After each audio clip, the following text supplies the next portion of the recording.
Iran's IRGC Navy says it seized 2 cargo ships near the Strait of Hormuz after Trump extended the ceasefire, signaling continued contest over shipping. Vessels named MSC Francesca and Epaminondas. Earlier UK maritime monitors reported attacks. The Strait of Hormuz remains volatile as the US maintains a blockade on Iranian ports. Iran denounces the blockade as an act of war. Britain/France to host planning for reopening the strait with 30-plus countries. Attacks along the Israeli-Lebanese border strain the 10-day US-brokered ceasefire between Israel and Hezbollah. Hezbollah drones/rockets fired at Israel and interception occurred. Israel continues operations in southern Lebanon, with talks in Washington for a longer-term deal. The Lebanon-Israel conflict has killed roughly 2,300 people in Lebanon and 2 civilians in Israel. Mass funerals for Hezbollah fighters continue as border communities deal with destruction.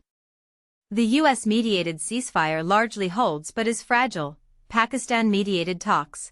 Vice President Vance's trip to Islamabad is on hold as Iran's response remains unsettled.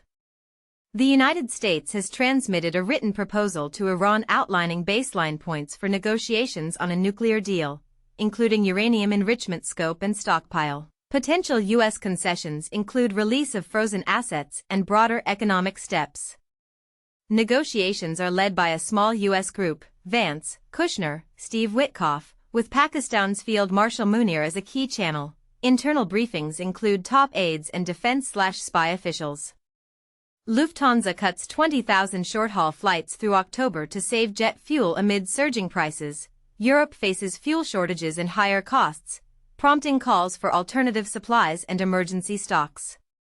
UN Secretary-General Guterres welcomed the ceasefire extension and urged de-escalation and constructive diplomacy.